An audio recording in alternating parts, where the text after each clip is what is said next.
Good Morning Show with Troy Torres is brought to you by 76 Circle K Guam.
Good morning, and thank you so much for your patience with me, even though I didn't really make it your choice this morning.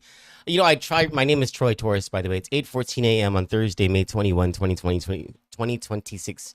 And 98% of the time, I try very hard to not be late for this show. And so over the 8 years that Kandit has existed, this was the first year that we put any organization to the live shows. The live shows used to be just whenever. And so decided this year, in an attempt to phase myself out of the live streaming by the end of this year, the evening live streams, at least by the end of this year, I needed to put a time to the morning show and to the evening show, so that as this rolls off to other people, it's more organized. And so it has been an adjustment for me, but it's been an okay adjustment, right? And most of the time, I'm able to start these shows at 8 in the morning and the evening shows at 7:30 p.m. I mean, more than 90% of the time. But sometimes, especially in the morning, I get caught up in scrolling Facebook and Instagram, catching up with whatever people have gossiped on there, because I am business tao. And sometimes I'm on the phone. I mean, and sometimes I try really hard. Like this morning, I tried really hard, and things weren't working out. Anyway, I am sorry for being late for this morning show. We do have a couple of things to cover as we continue our rollout of our investigative series called Behind the Bid, where we bring to you the latest news and analysis on the Simon Sanchez High School procurement. We call it the Core Tech procurement because that's essentially what the government of Guam made this in the summer of 2025, after putting out an RFP in March of 2025. The government received offers from developers, whittled it down to 2 responsive offers, scored them, ranked Cortec 2 points above GPS, began contract negotiations with Cortec in the summer of 2025. Those negotiations were recorded, as is required by Government of Guam procurement law as part of being the procurement record. And those recordings have led to a whole lot of questions. One of the things I was attempting to do this morning was to put up if you can notice that the regular camera that I use is not working. That's why the screen looks a little weird. It was one of the reasons I was late today. I was trying to fix the whole camera issue. Anyway, one of the things I was trying to do this morning in the lead up to the show was to post a message from Senator Chris Barnett, who very appropriately, I thought, summarized what the legislature did and why the legislature did this with Josh Tenorio's Core Tech procurement bill yesterday morning, and explaining some of the stuff that's in these recordings. Now, last night, we brought you meeting number 4, which was, in its totality, was the government of Guam and Core Tech whittling down the Simon Sanchez High School design. Senator Barnett discussed that in in summary detail in his Facebook post that I wanted to share with you all on Kandit. I'll try to do that sometime today. But it was a whittling down of the school to the point where the only person around the negotiating table who was defending Simon Sanchez High School was its principal, Carla Masnayan. And you didn't hear anybody else on the government side defending Simon Sanchez High School until the very end, after Ho Yun had left the room and his associates had left the room from Quartec. You heard Lester Carlson be the voice of reason and say, you know, guys, don't be too stuck to this whole thing.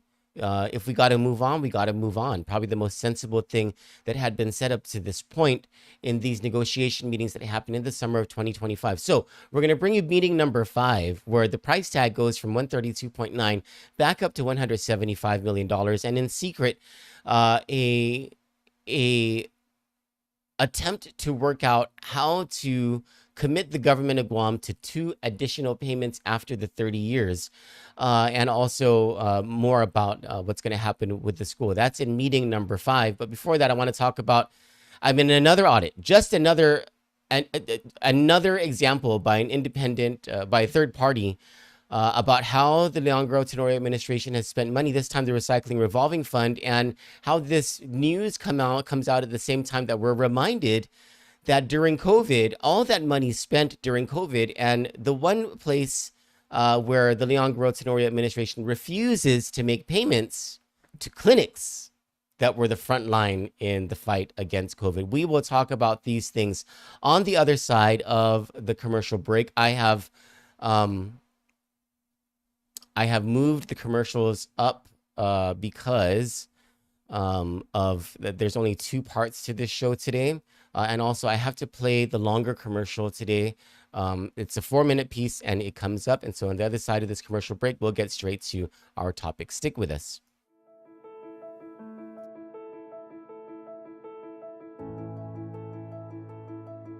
Every day I realize and I know I have enormous responsibility. For me, I wake up knowing that I have a lot of things going on. I don't know what my day is going to be like, but I wake up knowing that I have a big responsibility to do, and I need to do my best every single day. That is what I think about. It's a combination, actually, of 2 people. My grandpa, this is my mom's dad. His name is Jose Franquez. He was an accountant, so not necessarily an exciting job, but gosh, he loved to farm. He was very neat, but he was very patient. I'd never seen somebody so strong and patient than him. He didn't overuse his authority, but you would know when he was upset about something, and nobody would ever mess with that.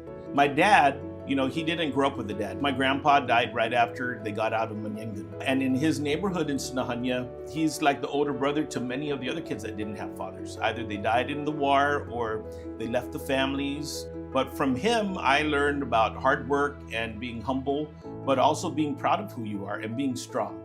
That's the leadership that I emulate, both patient and understanding, but also strong and loving. I have a unique vantage point, at least in politics, because, I was a teenager when I met Ricky Berdalian. I'm one of the few politicians or leaders my age that actually had interactions with him. I used to work for his wife when I was in high school. I worked for Governor Gutierrez. I worked for Robert Underwood. I'm the partner of Governor Liu. So every single leader that the Democrats have pushed forward or who have aspired to be the leader of the Democrats to lead the island, I've had an opportunity to work with them. And it's been excellent to learn from them, to learn from all their life experiences. Well, if that happens, then we accept the decision of the court, and my time and attention will do a little shift.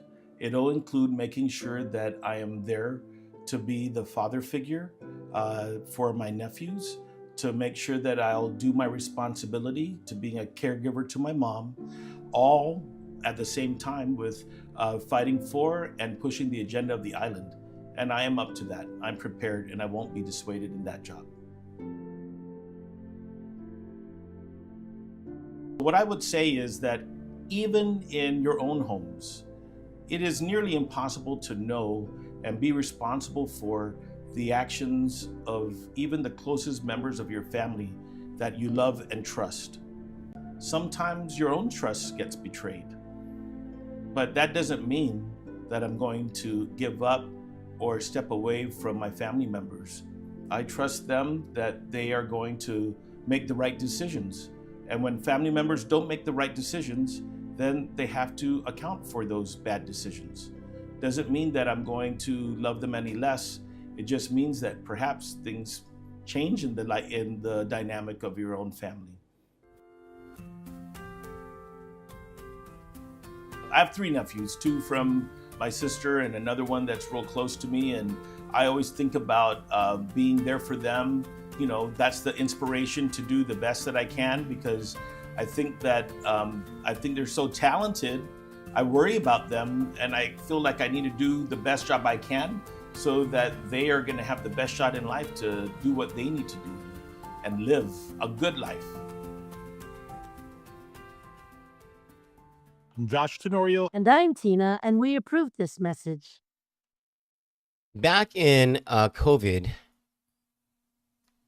the governor issued an executive order. It's like 2020-06 or something. This was, we all refer to it as the lockdown executive order. It's the one that issued the restrictions and some penalties if you fail to adhere to restrictions. One of the things it also did was establish, I think they're called Tier 1 or Tier 2 clinics under the public health emergency powers of the governor. It's like the legislature decades ago, under then Senator Eddie Calvo, when he was the chairman of the health committee, the legislature created emergency health powers for the governor, and it is by far the most expansive power sets of the Guam governor in anything authorized by law, right?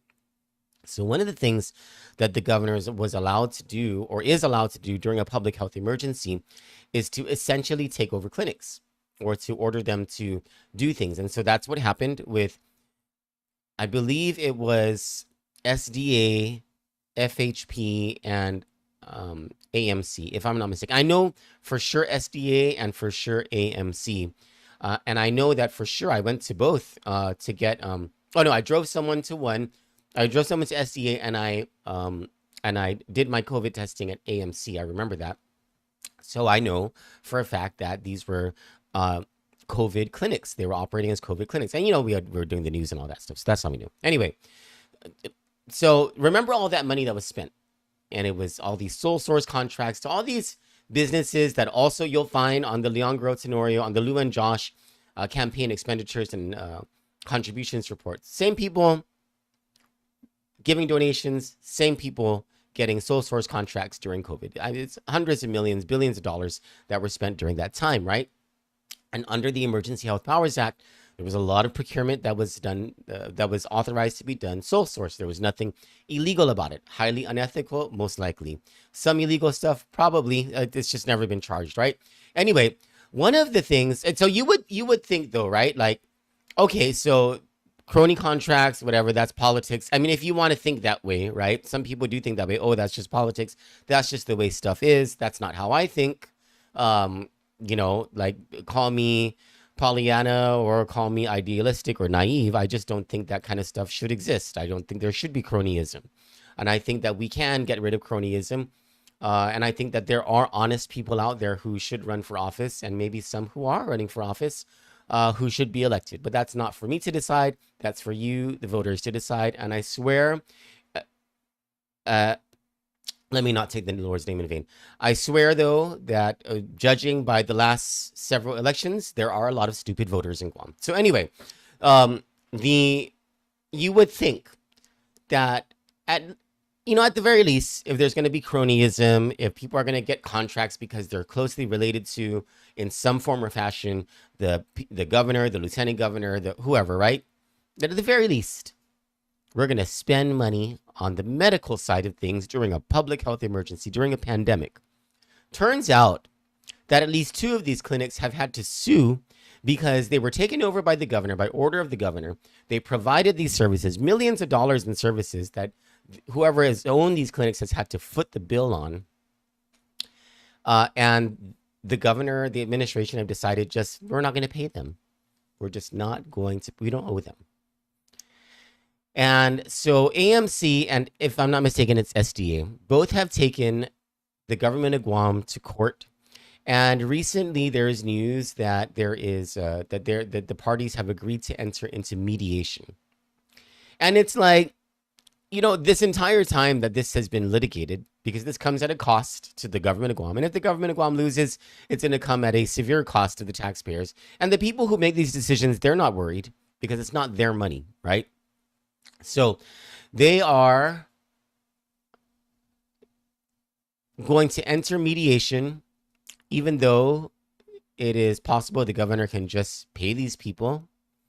I don't know if there's COVID funds left for this type of stuff, but there was COVID funds to pay for this type of thing at the time that these people were sending their invoices to the government of Guam, that it went and remain unpaid. I wonder if the next governor, whoever the next governor is, will reverse the decision and just pay these clinics. And I would have to imagine the clinics by now would demand legal fees as well, because this has been on years-long litigation. But this discussion about the finances of the government of Guam delves very perfectly into another news topic that appeared on the same day, and that is the public auditor releasing yet another audit showcasing the inability of this administration to expend funds appropriately or even to keep records. And this one is on the recycling revolving fund. And there's been lots of complaints about this, because this is the fund that's supposed to take care of a whole lot of the trash that we see around the island, a whole lot of the problems that we see around the island. We talk about tourism. This was supposed to be one of these solutions, right? And so according to an independent audit by the Office of Public Accountability, the Guam Environmental Protection Agency, that's a line agency under the direct purview of the governor, its recycling revolving fund continues to be in substantial non-compliance with the law, creating material inconsistencies between statute and regulation, contributing to several compliance and administrative weaknesses. I mean, it's another bad audit. Let me just give you some of the highlights, right? Expenditure data from EPA showed contractual services were the largest category of spending from FY17 through 2023. It accounted for 52% or $6.3 million of expenditures. I'd like to know who those contracts went to and what they did. Starting in fiscal year 22, the Budget Acts authorized the mayors to issue purchase orders in specified dollar limits per village. There was a waiver that applied on a per village per recyclable item basis, but subsequent budget acts increased the per village dollar limits. The mayors stated that they interpreted the Budget Act procurement limited waivers as increasing allowable per village spending limits rather than authorizing streamlined procurement methods, and that the mayors remain subject to applicable procurement requirements. According to mayor's officials, the Mayor's Council continued to utilize standard procurement processes. This combined with delays in fund drawdowns and vendor-related constraints such as bid protests and limited market participation, these factors contributed to delays in expending recycling revolving fund monies. There's discussion about missing documents, procurements that were done irregularly, a $495,000 variance between reports, a 225% increase in continuing account appropriations, no DOA posted weekly recycling revolving fund balance reports, no evidence that encumbrances reverted within the required 9-month time frame from fiscal years 2017 through 2023. I mean, this is real bad stuff. Not as bad, of course, as that previous audit, that fiscal year 2024 federal funds audit, where there was what is that designation or that audit opinion called? Not qualification, but the really, really bad one. Anyway, I forgot. Anyway, so I mean, just another example, more evidence of, well, more allegations, I suppose, evidence if you want to call that, because this is an independent audit. More allegations of mismanagement, misspending, improper record keeping, inconsistencies in financial controls being displayed by the administration. And it's just not just, you can't take this one audit on its own. You just have to, this is a building of audits year after year, program after program, agency after agency, where the public auditor is saying, hey, everyone, this is bad. And I have never seen this many bad audits in the history of the government of Guam. Yeah. This is the worst. This is absolutely the worst in the history of the elected public auditor. And not that this is the public auditor. We should be commending the public auditor for revealing all of this stuff. And the question is, I suppose, what happens after this? What happens now? And please do not be gaslit by all that stuff that the administration says, because what the political people say versus what the audit says, trust the audit. On the other side of the commercial break, we'll bring you straight to, let me see, where's the next commercial? We'll bring you straight to meeting 5 of the summer 2025 negotiations between Cortec and the government of Guam, and more to infuriate us as taxpayers. Stick with us.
Guam AutoSpot is extending our overstock sell-off with the hottest deals on island, like our 2025 GMC Canyon with $4,000 off. Or slide into a brand new Mitsubishi Eclipse Cross, starting at just $24,995. September is your chance to drive big and save even bigger.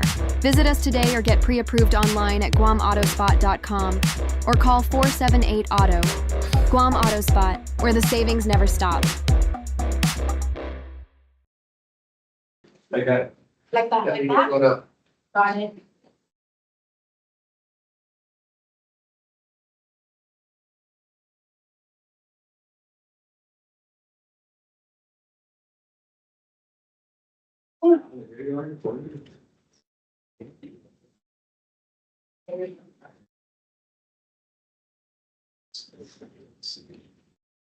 Can I get your school girl? What did you be proud of? Not one that's like short. One that's got a missing wing. Yeah. I don't need that. You're gonna go from the shark to the chicken.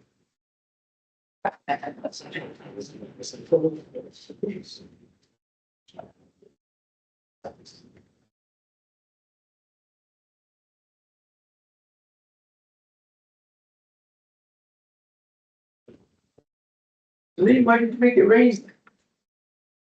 Not like this. But like that. Oh, it was pretty nice. Oh, now it's coming. Down in Allen. What's the weather?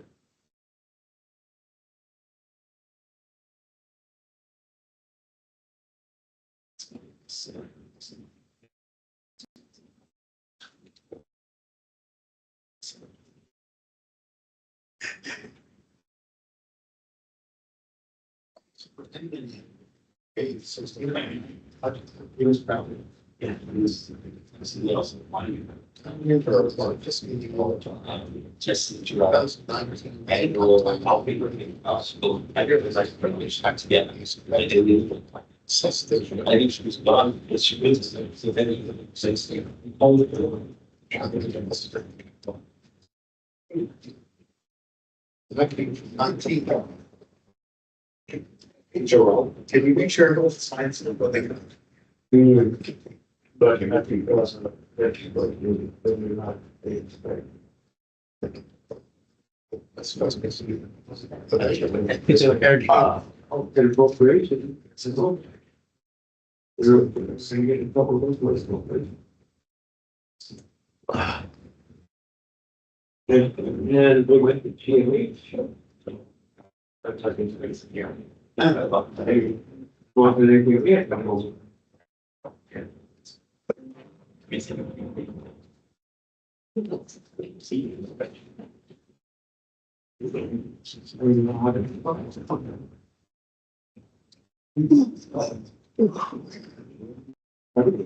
not something we can do.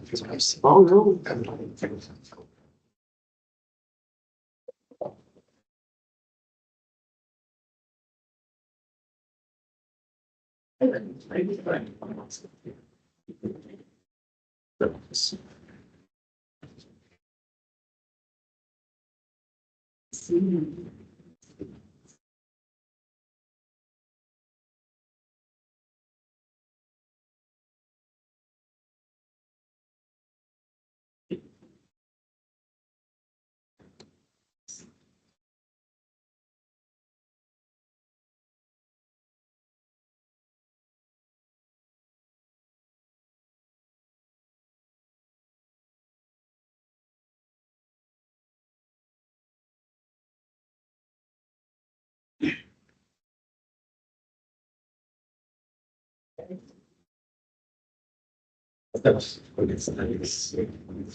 It's not one of the big the both mortgage that and then which is yeah, I have it right in front of me, so that one was I'll get the XP soon. Yeah, just make sure it's very good. So it's my one of you. Oh, I got those. And they're different ones that. So I don't know where it's the parts. It's better and also they're better. But the bottom. But that's not something to be said.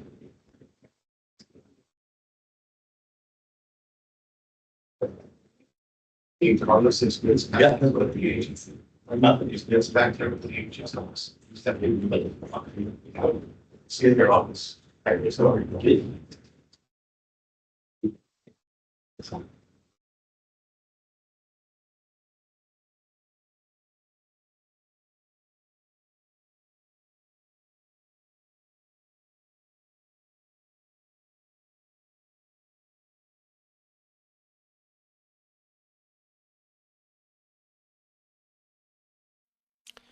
Pardon me. I'm going to fast forward this to minute 16. I just realized it's they're waiting for a long time for the parties to arrive. So I'm going to fast forward this so we don't have to.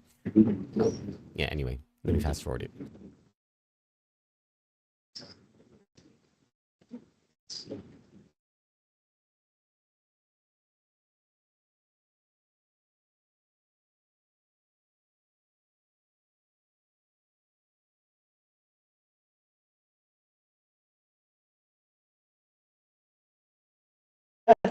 I'm not. I'm fine. Yeah, thank you, thank you. Thank you. Thank you. Good luck. I'm sorry. I'm sorry. Thank you. Hi. Sure. Hi, Cedric.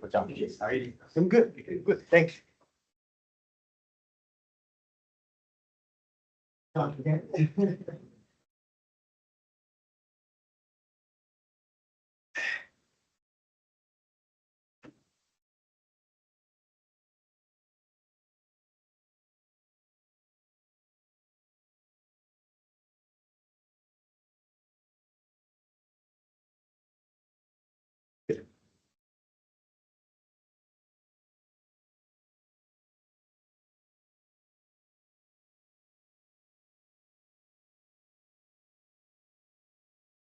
Okay, let's go ahead and start, right? Thank you. Okay.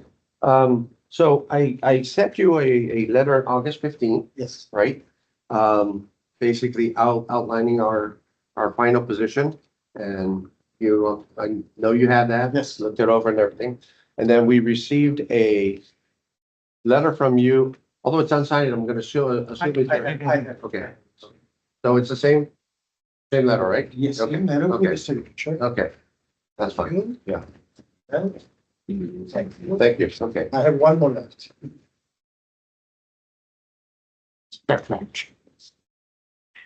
Okay, so in reviewing your response, we noticed there was a little bit of a deviation in terms of the financing, That is right. right? That is right. And we've got quite a bit of concern with that. I see, okay. One of our biggest concerns is that, I know it's been, repeated throughout our meetings here, that GITA would provide the financing through fund issuance via GITA, Yes, right? yes, So we have to stick with that, understood. okay? As I mentioned in the letter, our bottom line here was, let's see.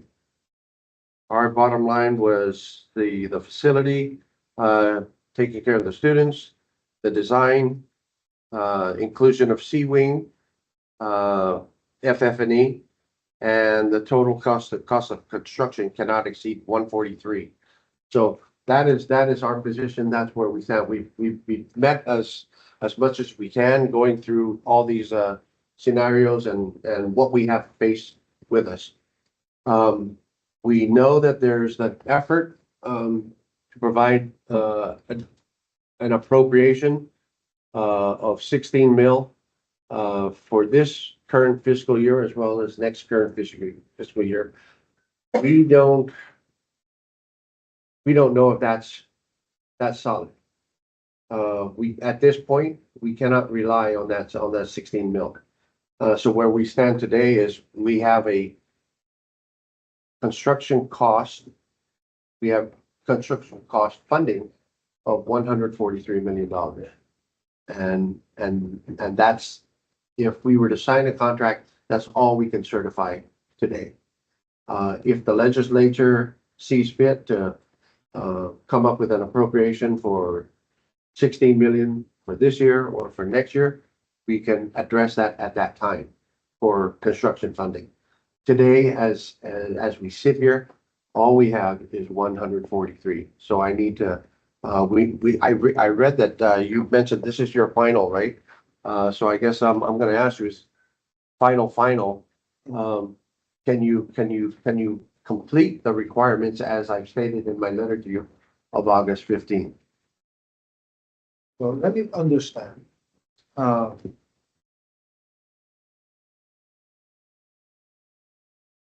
The budget bill has not been signed by the government. And as of this morning, the $16.3 million is part of the budget bill based on the legislature's intent. And their intent to appropriate another $16.3 million during construction even next year. However, then you are unsure if they are truly going to do so, which means this next year funding, basically we're talking 2 plus 30 or 1 plus 30. So you are not going to commit. You're not going to commit for 2 years or 1 year. Max is 30 years. So you're thinking that as of today, even though the legislature's intent to include the $16.3 million as a part of the project financing during construction, you will not calculate 1 plus 2. No, You are going to calculate just the just 30. Just the financing requirement that we have for the 30 years at 16 million. We can't go outside, and that's where the 143 comes from. We can't, sit across from you And came certainly next year, it's unknown, but this year, we have to certify that the funds are available for the project. And right now, we can, come to a point where we say, if we say yes to everything that's been asked of you at the $143 million amount, if something in addition comes, we'll keep that, separately. And we'll probably have a change order for items that are not included. I'm good with that. But, the problem is, I cannot, none of the stabilized government officials can sign anything other than what we anticipate getting from the bond market, because we have that authorization. Right. And going back to the budget, when it was first introduced, it was an authorization of the governor's transfer authority. Edward and I were down there last week, Monday and Tuesday, was fighting for it to be, turned into a cash appropriation.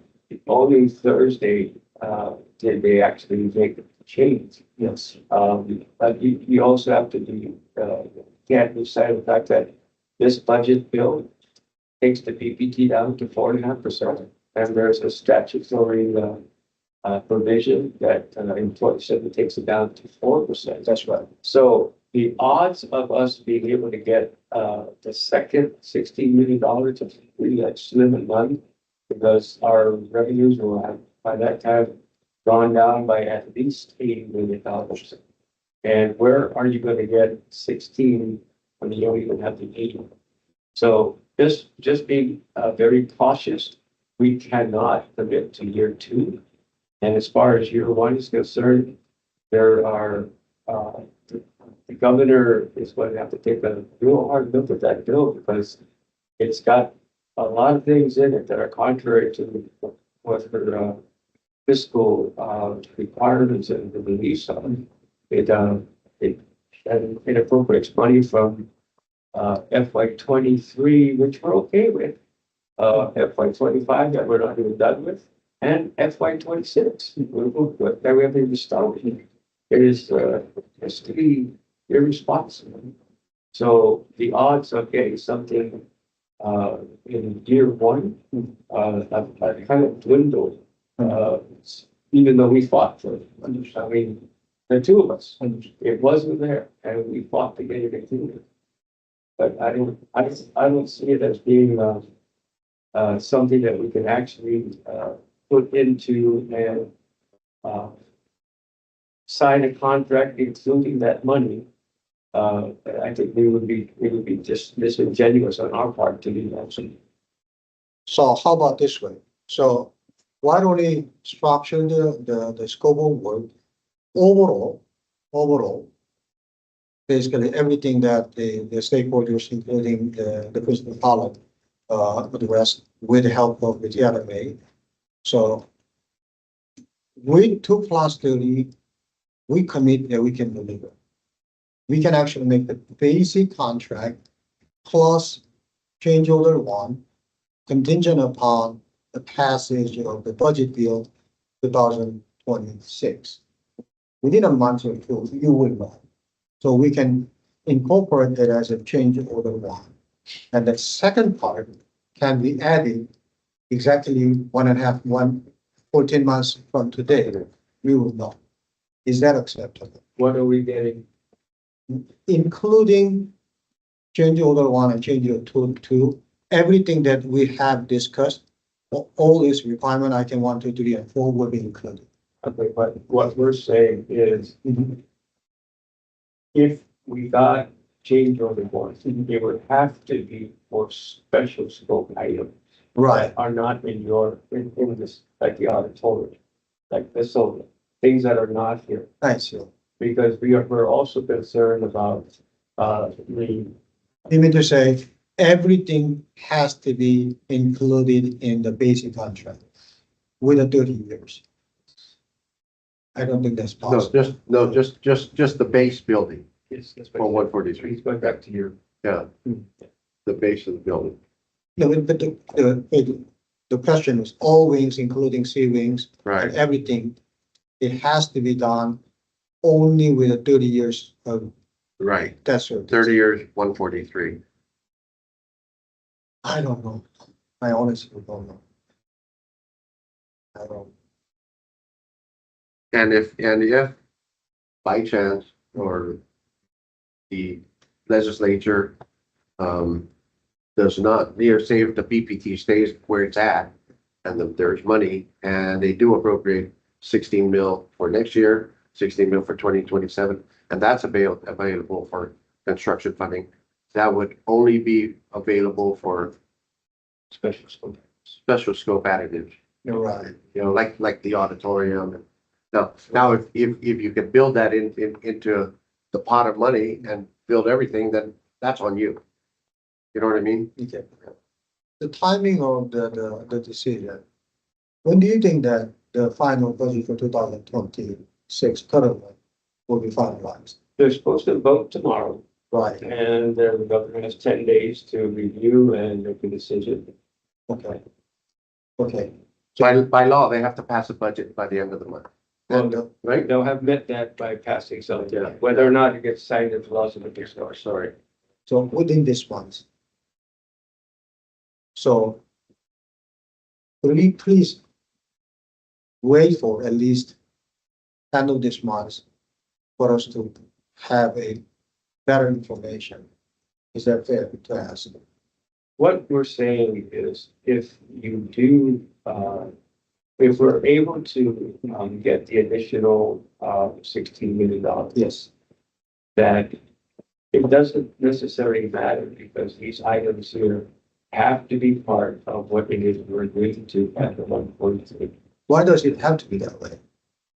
Because if we don't get $16 million, which I'm not very comfortable, about receiving, given the fact that we had to fight to get it in the beginning, and that there's been so many other appropriations for other things that have followed.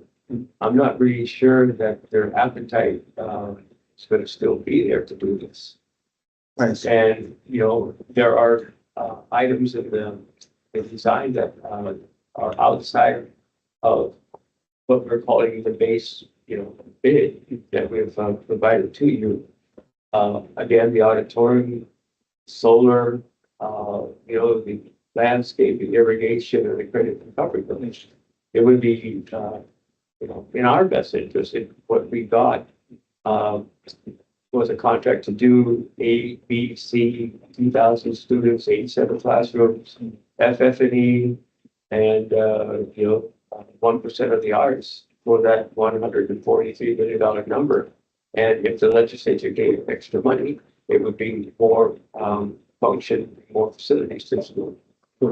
Understand, but from the beginning, through our RFI process, from the RFP process, and considering the history of the passion, the fashion of the projects on the school project and beyond, it used to be 2+30 amortization. So that's a commonsensical for us to assume that. Only if the 2 years of pre-construction and construction funding became available. That's right. So the base financing for the school is very clear. 30 years, Whatever not it to is. exceed 8.5%, and we cannot exceed $16 million a year in debt service and insurance and maintenance. The other 2 years were always a cash contribution that could be made available. Right, But amortizing it over 30 years the law is very specific that during the lease back is when we take beneficial ownership. That's 30 years. that's right. The lease term is fixed for 30 years, we understand. Yes. Yeah, but I'm not talking about lease, we're not talking about this, we're not gonna change the law. It is what it is. But the payment terms, it could be 2 years during construction plus the lease period. So we're talking about the timing of decision. So it is quite apparent that, you mentioned that the decision shall be made within this month. So we will know for sure how much funding will be available for the Simon Sanchez. Yes. Yeah. Can And additional funding should go to other items. So it doesn't matter. Well, that's a subjective statement. Consistent with what it was that we got in the. Understand, but We need to be assured that the base building and related facilities are gonna get built at 143. I don't think I can answer today. I don't think it's fair for you guys to ask me to answer. We've been at this for, I thought I know at the last meeting, we mentioned that, the last two meetings, we've been at 143. But I don't really understand the logic behind it. For our base building, Well, we're talking about C wings inside out, moving basically back and forth. I understand that what you have today, but it is really fair for you to demand as a basic requirement. That's your position. I understand that. But can I really respond to that today? I'm not ready. okay. That's good. And I think the other fair part would be, to wait and see what the legislature does. That's fair. It is, thank you. Yeah. Yeah. I think we're fair with that. I appreciate that. Yeah. I appreciate it. Because anything can happen over the next, where are we at? 8, 10 days. What it is. Yeah. Well, okay, if you can't make a decision today, and I understand, they're supposed to vote tomorrow. The governor has 10 days to act. Right. Okay, so, it'll be like the 22nd. So the 10 days takes us all the way to the end of the month. Even if she signs it, Well, that's it. if she signs it, then, then there'll be 16 million that's there. Don't really believe she's gonna sign it. Yeah, I assume that. Yeah, she. Yes, so, okay, so Back and forth, back and forth. it's gonna be back and forth, so I'm not really sure that waiting for the legislative decision is effective. Because it doesn't alter what it is we're asking you to do. I mean, you need to like chew on this a little bit more, but I don't believe that the actions of the legislature will alter what it is that we're asking to be done at 143. It'll only provide funding for additional items that are not included here. That's your position. So, Yes. Yeah, that's your Yeah. position. Yeah. The only thing that, and I know it would be a huge risk, right? Huge. I think it's more than that. It's a $16 million risk. No, 32 million. 32. yes, Yeah. 32. Yeah, I don't, yeah.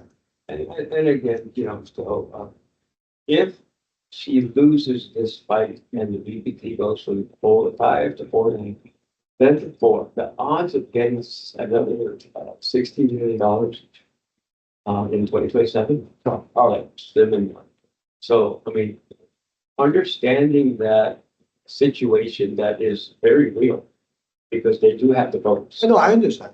I know as a BVM director, you need to maintain your fiduciary duty. I appreciate that. But at the same time, we're talking about the scope.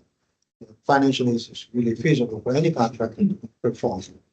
So I know better on that aspect. You know your number better. Okay, this is my expertise. I don't think I can answer with my own expertise.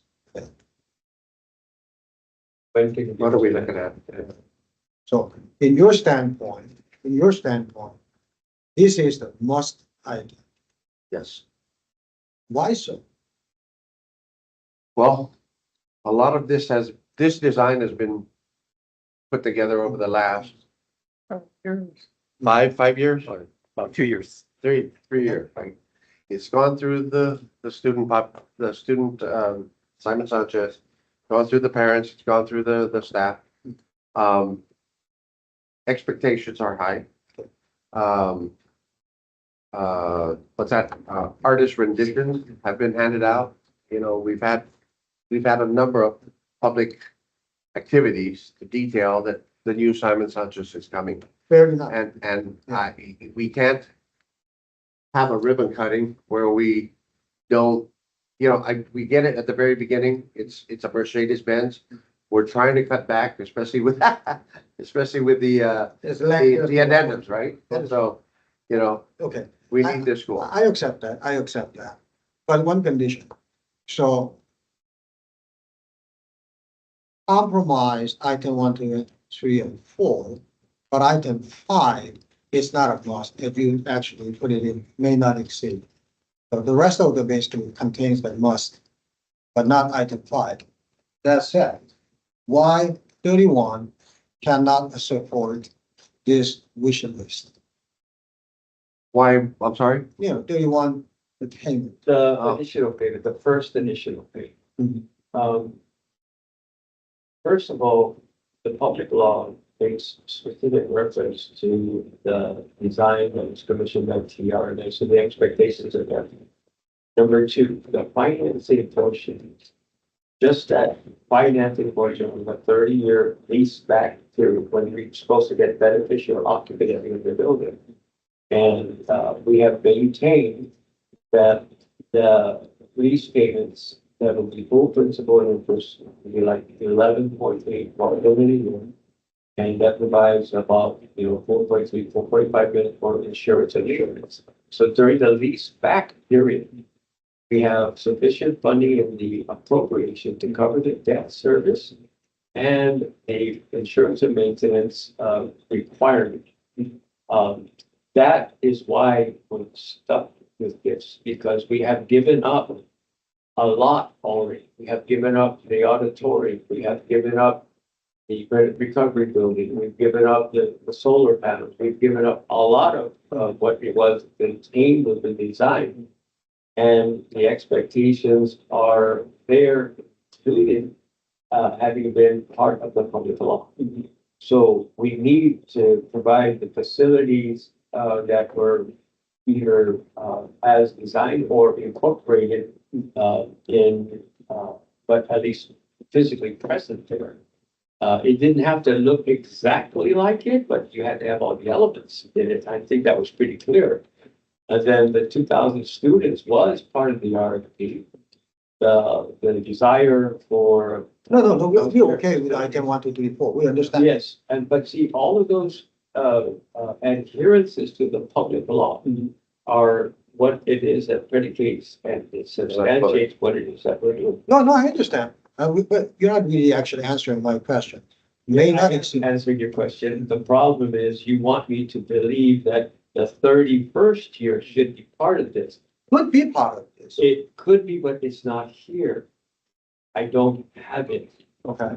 None of us here can firmly commit that we have that additional amount of money. If we did, we wouldn't be having this conversation. So even at contract signing, none of us here at this table can sign and can certify funds for construction over 143. And, plus or minus 50 or 100,000. That's the number we're getting, that we're gonna net out of the bond issuance of 166.5. But we will know. We're not going to wait for a year to understand how much will be really available. Okay, so my point back is, if nothing changes, if the 31st year doesn't come into play, it doesn't make any difference, this number stands. If the 31st year funding comes in, we're asking that it not be applied. Sure. But you're saying it should not be applied to these items. It should be applied to the items that are not. But that's very subjective. That's what you think. But I don't know whether physically it's possible, financially possible. But I'm just letting you know my Yeah. stance. So your point would be if we do go into the 31st year, we do get an appropriation of 16 point something, is you would throw it into the base construction? Is that your thing, or That's you're just, what, yeah, a lot of exactly, it yeah. really just gonna depend Right.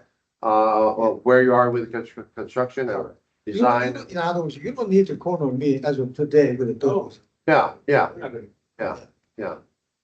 Prohibited by this legislation. Maybe it was not well written, maybe it was well intentioned, maybe it was ill intentioned. But we're actually committed to the sum of money that we sign on the dotted line, that we got the authority to sign. That seems to be the issue. Right. Right. Fully understand. Yeah. But if you said really want to sign before the budget bill passes, then there is a way that we can structure the construction industry with a change order, additive change order. But that's not what you guys want. We just want to make sure that everything is done today. We don't want to do this.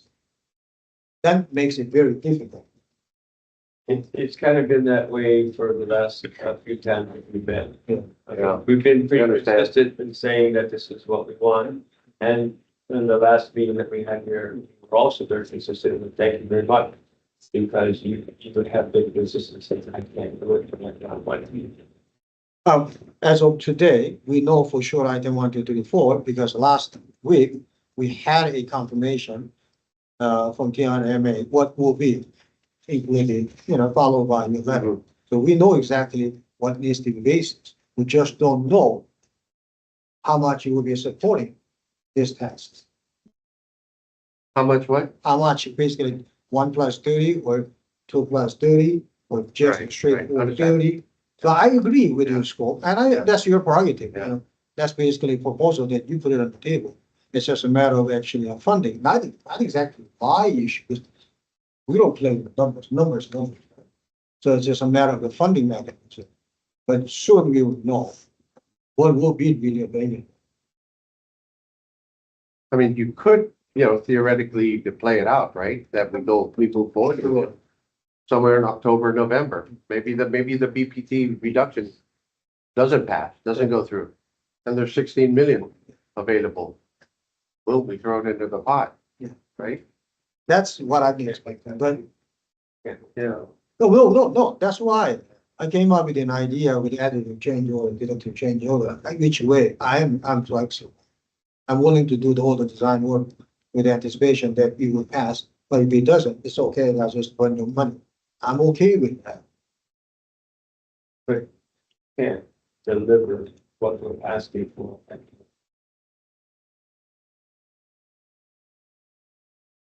That's the And- problem. Okay, again. We are on the same page with the item 1, 2, 3, and 4. No. Item 5 is very subjective at this moment. It's very fluid. We don't know how much. Is it going to be really 143 or 143 plus 16 plus another 16? We don't know that yet. So I'm trying to understand why you need to rush in making a decision. Rushing, sir. Thank you. That's important. Again, our position is that the financing allows for us to receive $143 million to be paid. As of Yes. And that portion, we can agree on a scope of work. We need to get Yeah, the understood. market, we need to get the money. Anything that comes in over that is expectation management on our part. We believe that the elements that are not contained here should be then added if we get the 31st year or the 32nd year. Your position is that you want us to be able to take 31 and include it in 143 and bumping up the number to about 160 to make your price to so that you can come up with what it is that we're requiring for you to do that we articulated at 143. So it's not subjective. It is what we stated that we would like for you to consider with respect to those elements on 1, 2, 3, 4, and 5. I'm trying to understand why it needs to be that way. I understand that's your wish list. If we don't get an additional payment, what are we gonna deliver to the community? That's the. That's the point I was saying, That's yeah. that's the bottom line. Okay, we understand. Yeah. But to be honest, if I'm gonna really follow your logic, how can you say that there will be a 30 years of repayment? We're not even sure about that. After 10 years, actually, Governor Obama may file a bankruptcy based on what they're currently We doing. done been pretty good with your school. You're an example of how well we're doing. So in other words, the same thing. So you don't need to be pessimistic too much. I'm not pessimistic. When we went into our agreement with you and, we've been doing, something with you well over, because it started before we got the loan in 2014. We were renting from you for until long. So like 2009, I want to say. So the government's been pretty good. That's right. So have a confidence in Guam then. Same logic. Not when they're reducing the BPT. Well, you know what, there will be a build-up, right? There will be another, at least, $100 million, basically additional, not additional from, $100 million BPT from the construction DOT side. An average of $2 million for 10 years, so there might be positive. for 10 years. But if they have their will, I'm collecting at 4% of that, not 5. Well, they just, this morning, they passed a 5% for the 10 million above military contract, right? We'll see whether or not that bill actually comes off. Exactly, exactly. Okay, so I understand what you want. I understand what you really wish for with the $30 million. And I do hope that you guys can reconsider $30 million or possibly more. So let's have some more time. I will do my part and let me run my number. And if I say, you know what, there's no way I can do, then I'll confess. Final. Yeah, okay. Yeah. But at the same time, I hope that you guys will have another conversation. Maybe not today, another day. So, We've been having conversations. trust me. They get very detailed. yeah, soon we'll know how they are really finalizing the 2026. Yeah. Yeah, it's really unfortunate that the BPT had to rear its ugly head and play its role. Because if it wasn't, we're not having this conversation. We're signing already. We fought for that amendment to put it in as an appropriation. We would be remiss if everything we fought for, we wouldn't be conveying positively to you. If we fought for it, it was included, we would have given you the 31st year. But it's under the circumstances that, it's part of a bill that rolls back to PPT, not just once, but twice. So, But as of today, 16.3 million is a part of the current bill on the table, right? yes. Right. And it will be engrossed tomorrow and today, so we'll know better. So, But unfortunately, it comes at the expense of not cutting the BPT once, but twice. So, well, at least it doesn't start with the 4% next year, right? So, that would be bad. I agree. It could be worse. It seems to be a disconnect. Their volume, certainly not buying. Well, they're politician. The available revenues, the use of those revenues. Actually, I understand. I do. You're 1, 2, 3, 4. What I'm asking, I'll do my job. I promise I'll do my job with him. But at the same time, I want you guys to have another conversation on the funding. If it becomes possible. But let's have a conversation. And I'll do my part.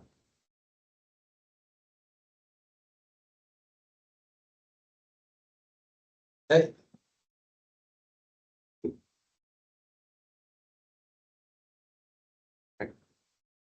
Thank you. Okay. Let's hope the legislature does something. Yeah, and even if they pass them, if you don't reconsider it, it is not really affecting anything, right? Yeah, so that's the thing that we need. Understand? Yes, sir. Good. Thank you. Okay. Thank you, Director. Thank you. Thank Thank you. you. Thank you.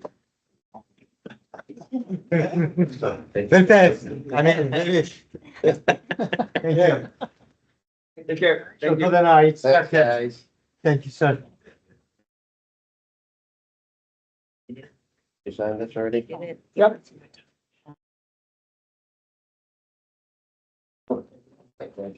Good. Oh, sorry. You can have one. Oh. I can Take take there. Thank you. That's all right. Thank you. Thank you. Thank you.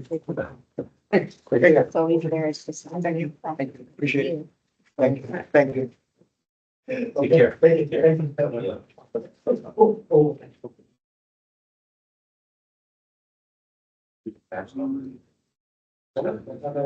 Thank you, folks. Yeah, thank you very much. Yeah, thanks for having me. Oh, appreciate it.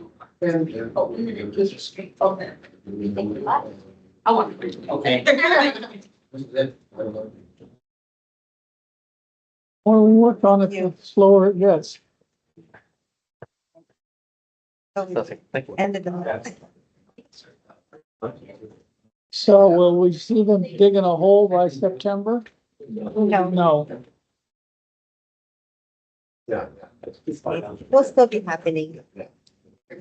Thank you. Like everyone should still standing in their spot. People believe when they see heavy equipment digging footings, That's what I'm saying. and they believe. Look back, it's bottom lines.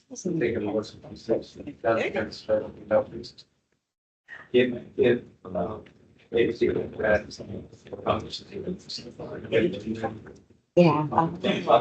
Let's look at it. Just wondering.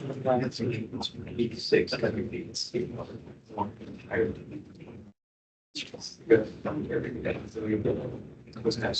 It always takes this much to get it built. It's not. This is the bigger fish that we're getting. Oh my God. I think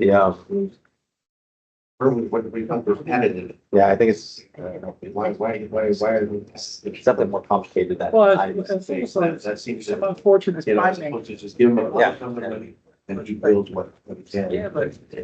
interesting. The budget issue wasn't even happening right now. Well, and that, the community has a vision of Friday night lights, Giving us some. Because. and they don't realize that the cost of that is over, more than doubled. in the last 5 years. Yeah. Not just here, Mhm. everywhere. You can turn around and just say, at today's prices. We're talking about appropriating $10 million to build a middle school at That's if We have to be next prepared for that. JFK, and I'm sorry, I have to tell you, became available. And 8 years ago, I couldn't build a school for $45 million Some of that. in Washington State. I guess that's what we did. Gee, what's That didn't count the land, we already owned it. Right? You want that auditorium. If he's gonna get that additional. Yes. And yes, you want the Yes. auditorium. It's an essential part of the, Yeah, so. not a fee, it's itself. 11,000 So. or 9,000. Right, Yeah. the ask is facilities that we outline, and anything, if another 16-minute comes, you really need to be able to say, I need you to include the auditorium, and let's say it costs him 10 million, and if he takes 6 of that and puts it towards the other stuff, I don't think we really care. Because we've. Yeah. We don't care, we're not gonna that nitpick. Yeah, exactly. Yeah, as long as you get something Mm-hmm. in addition, not nothing, because right now, he just wants to take that 16 and do the base, And if he gets the other 16, which is probably like a true additive, it's like, because we can't even, that would really have to be a change order subject to an action, 14 months from now. And if we prepared it and we said, okay, if we get the solar and all that other stuff that's not there, then I think we've got everything. everything. But I don't think we're gonna get all that money. UMH is crying, they want all of everybody else's lapses to go to them, What's that? since when got to. Yeah. Oh. That's the most creative thing I've heard. in my But life. even if the lapses, you can't. All our take that lapses at go the to beginning. Jimmy? Yes. That usually And happens they're at the end of autonomous, the. they're revenue generating. Towards We have the end to of the subsidize them. fiscal Hey. Well, So you they're won't know. showing up because of all of the stuff, procurements we can't get through, and there's several big ones. You made it, but I use like, you know, Top, he It's said, not well, really never. lapse for us. That's 30 years ago. Like, yeah. I think they can. well, keep rolling, baby. Yeah. Chugging along. Yeah.